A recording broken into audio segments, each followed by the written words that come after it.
Did not mention you guys being on my record. You didn't want to do that. Because then that makes us background singers. Background singing is great. I'm just not doing it no more. Point blank, period. I'm done. .com, whatever, exclamation point.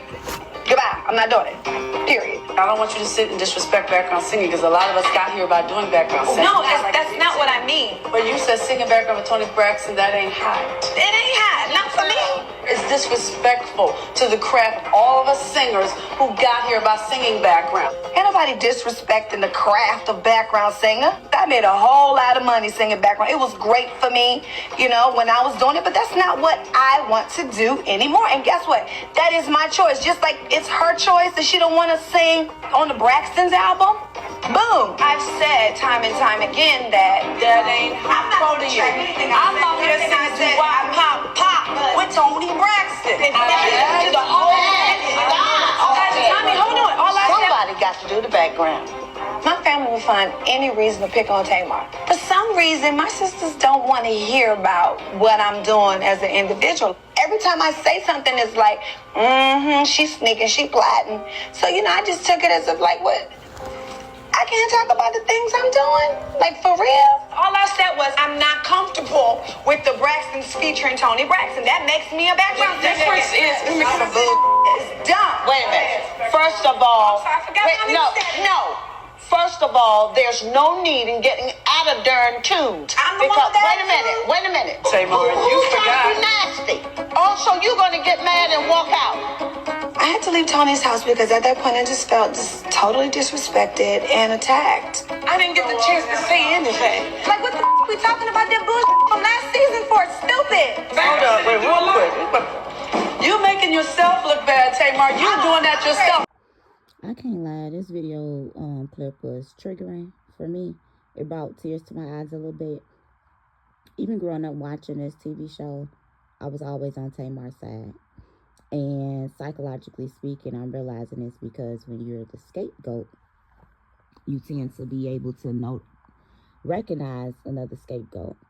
And oftentimes it's going to be the sibling that's speaking up the most because they have pattern recognition and they know other people's behaviors. And so at times they come out abrupt. I've been in situations like this, being the youngest and the oldest at the same time. I'm the middle child, which is why Tawana's behavior is very confusing to me. When you are dealing with a narcissistic golden child, they have the ability to pull the strings of the codependent parent as well as the narcissistic parent. Now, what I don't like is the fact that Miss E gets all of the blame for stuff as if her and her husband were not married until she was 52 years old. As if her husband did not stop parenting his daughters for 8 years. As if her husband was not the narcissistic pastor, preacher, whatever he was, and carrying on a consistent affair for a decade. What we love to do is consistently villainize and weaponize the black matriarch of the family when we like to declare that the man is the head of the household and all this other stuff. I digress. When you are dealing with an older sibling who is the golden child, they tend to battle with perfectionism, and they are able to manipulate situations while throwing the easiest target under the bus. I remember one time in particular, I was in trouble by my parents, and I had confessed to my father that I had become sexually active. And this was after my father had asked me, and he would, do random check-ins with us, ask, hey, anything going on, and we'll answer him yes or no. But when he asked me this time, I knew my daddy knew. My parents were my pastors, but I knew he knew. And I wasn't really big on lying. That's never been my thing. I'm really honest. We was always taught that if you do something, it's best to be honest about it because you'll get a whooping or get on punishment for the lie. So I just always chose to tell the truth, and lying is just not my forte. Specifically being neurodivergent, I don't understand it, and I'm not scared of nobody to be sitting up in their face and lying to them because, yeah, I did it. Now what are we going to do about it? You're just a human just like me at the end of the day. So when I ended up telling my father, of course, I had to have a talk with my mom and with my dad. And I'll never forget the crocodile tears of, I set such a good example. I taught her how to be a lady. I told her the importance of keeping her legs closed, and just all of these crocodile tears. And I'm sitting back fuming, like absolutely fuming. And I've never been a sister to like tell on my siblings and things of that nature. So my father is watching me, and he's seeing my reaction to this, and he was like, if you got something to say, you need to go ahead and say it. You know, I ended up saying what I had to say. But later on in life, it gave the allowance to my older sister to put her hands on me. And this is something that happened consistently throughout childhood. And if you raised in the 80s and 90s, y'all already know we weren't allowed to hit our older siblings back. And I could dust her, like easily dust her without no problem. And as an adult, my big sister put her hands in my face twice. And this is the same big sister that growing up, she would tell me, Tierra, stop fighting those girls because they're jealous of you. They don't want to fight you. They want to scratch your face up. And that's literally the only thing that would happen is if they got to my face, I would have scratches.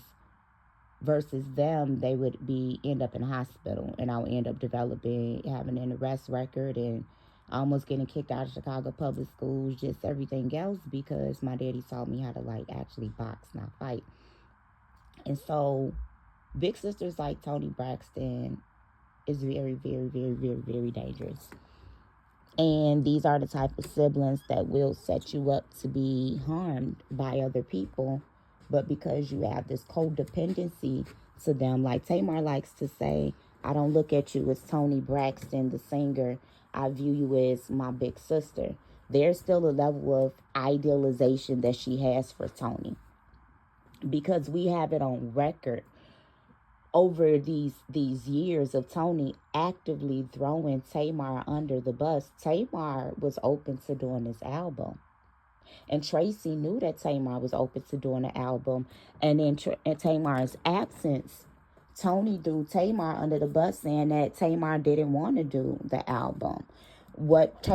Toni didn't want to do the album. And Toni began to blame Tamar. And then she turned it into we gonna do the Toni Braxton featuring the Braxtons. And Tamar's like, no, I'm coming out with a solo album. Why would I take a step back to present myself as a background singer when I'm not doing background work anymore? And instead of her mother stepping in and validating her progress, she begins to demonize Tamar and not allow her to speak up for herself. I remember when I ended up having a septic gallbladder in March of 2013, and my daddy literally made me go to the hospital versus school, and they said that if I kept my gallbladder in for 24 more hours that I was going to die. Like, it was horrible. And 2 or 3 weeks within that recovery, I was told that I had abnormal cells on my cervix, and I had to go through a procedure where I was awake, and then they had to put me to sleep to take half of my cervix. And when they got that biopsy report back, they saw that the cancer cells was all the way up in my uterus. So from March of 2013, I had abdominal surgery for, the septic gallbladder. I had a cone procedure. Then I had the LEAP procedure that I had to go to sleep. That's 3 procedures. Then by June of 2013, I had to have an abdominal hysterectomy. That's 4 procedures within 3 months of one another. I was sitting on the sofa between my mom and dad, had not heard from my sister at all. And my mom tell me, oh, your sister texts you to check on you. I said, that ain't checking on me. She only doing that because I'm sitting right here next to you. She has my number. And when my mom tried to stick up for my sister, I got up and I walked away, and my daddy told her, no, Patricia, that's wrong. Even till this day, if I reach out to my father or something about my sister's behavior, don't nobody come to my defense, but you have to learn how to preserve yourself.